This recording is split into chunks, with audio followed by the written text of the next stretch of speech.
Hello po sa inyong lahat mga ka-crypto. Ako po si Pinoy Crypto Trader at sa video na ito ay atin pong pag-uusapan ang tungkol dito kay Dog with Hat, kung saan ang sabi po rito ay nakaranas na po siya ng isang major breakout event.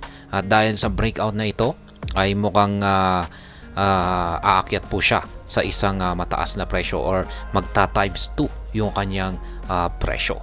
Kaya yan, bago po tayo magpatuloy ay nais ko lamang po munang bigyang linaw ang aking disclaimer kung saan ang nilalaman po ng video na ito ay hindi po ito isang financial advice. For education and information purposes lamang po ang layunin nito. Maliban po dito ay nais ko na rin pong magbigay babala na wala pong kahit anumang group chat ang Pinoy Crypto Trader.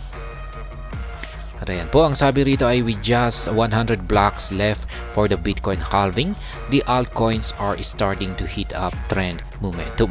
The bullish reversal in WIF price showcases a boost and momentum with a breakout entry opportunity. Ayan na nga.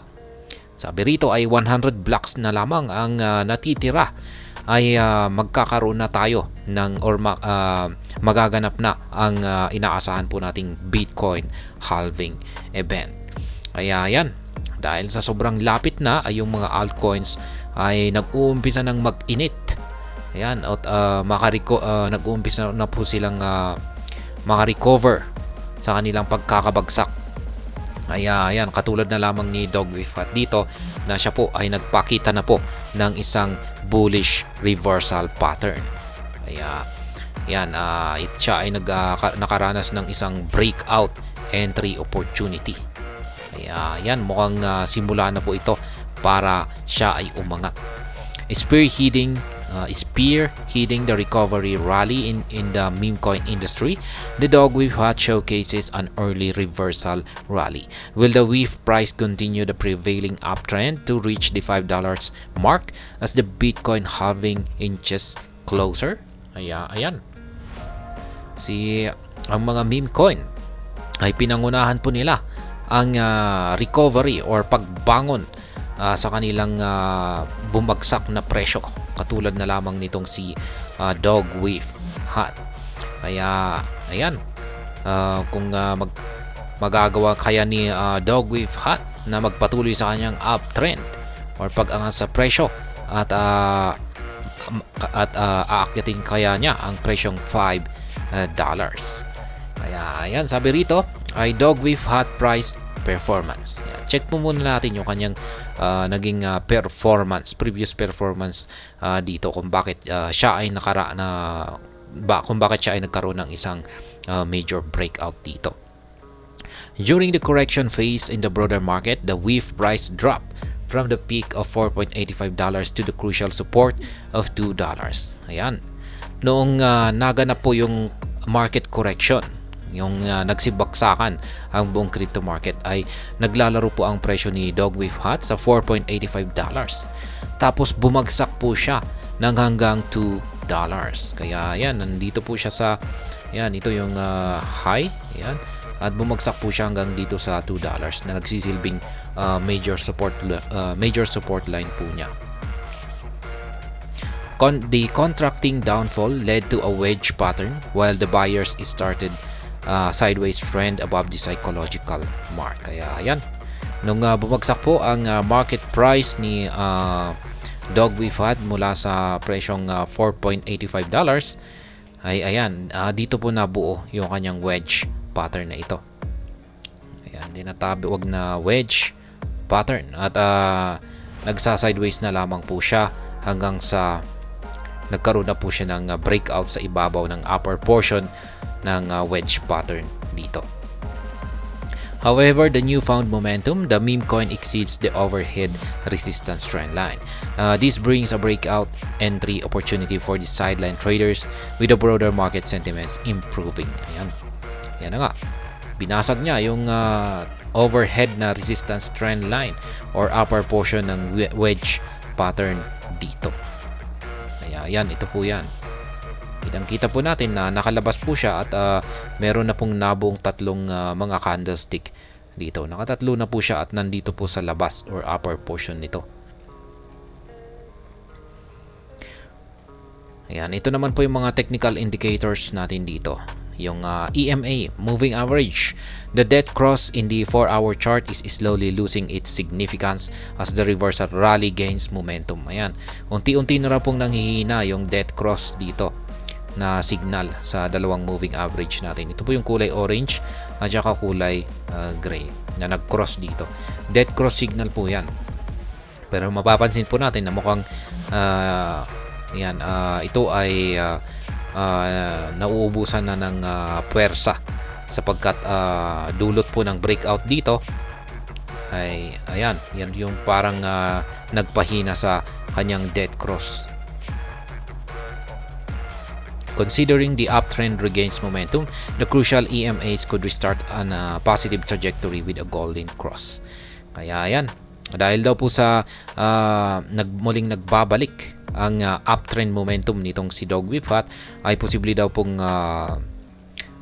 bumuo ng isang golden cross over ang moving average dito.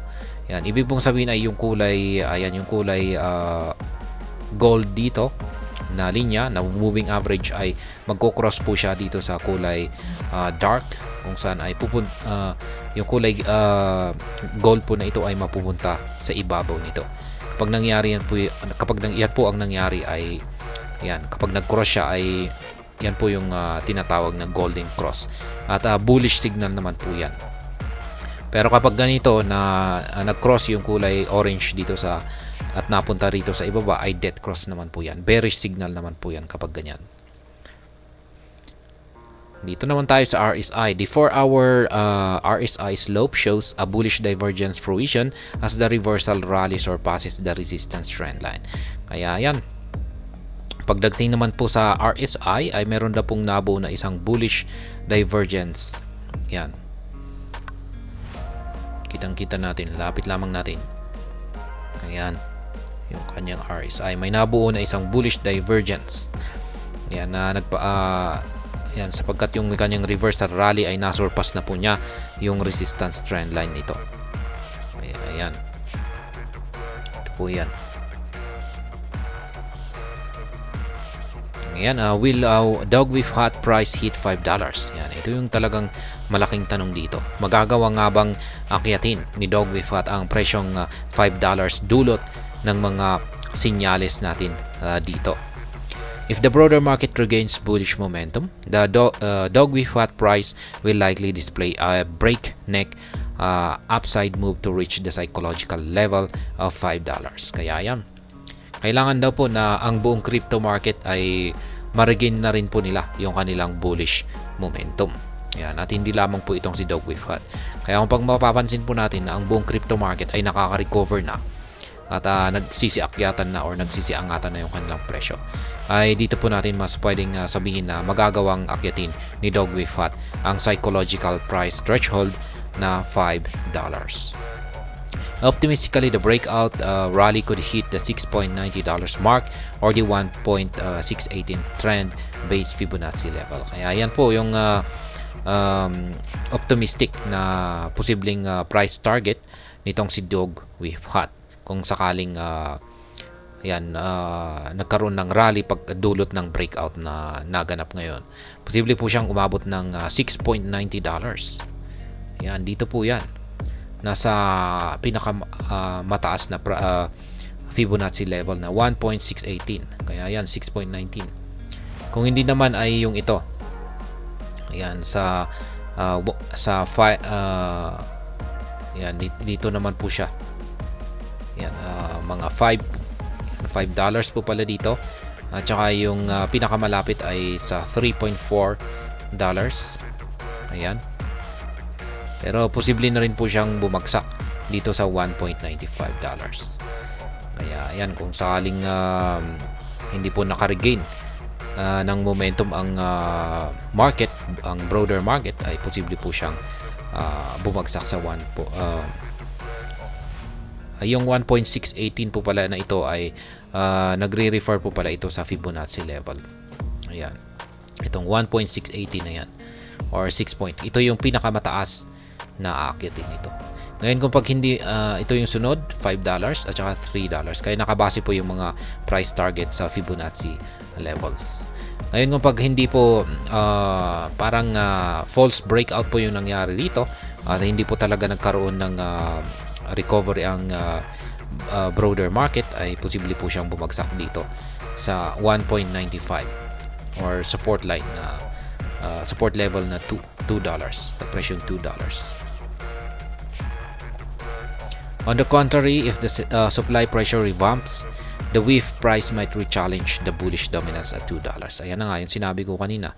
Kung biglang nag-take over po pala ulit ang selling pressures or yung mga bears, ay posibleng bumagsak po ulit itong si Dog WIF Hut at para magkaroon ng retest or correction dito sa support line na $2 or nasa 1.95. Ayan ang pinakamababang Fibonacci level dito. At ayan ang ayan, tungkol dito sa major breakout ni Dog WIF Hut. At hanggang dito na lamang po tayo sa video na ito. Sana po ay inyong nagustuhan ang aking paliwanag sa video na ito. Kung inyo po itong nagustuhan ay pakiclick lamang po ang like button ito. Para naman po sa mga bago lamang dito, kayo po ay aking inaanyayahan para mag-subscribe. Pakiclick na rin po ang bell icon nito dahil ito po ang siya magsisilbing notification nito sa mga bago kong videos na akin pong ina-upload sa aking YouTube channel na ito. Marami pong salamat sa panunood. Ingat po tayo lagi at God bless po sa ating lahat.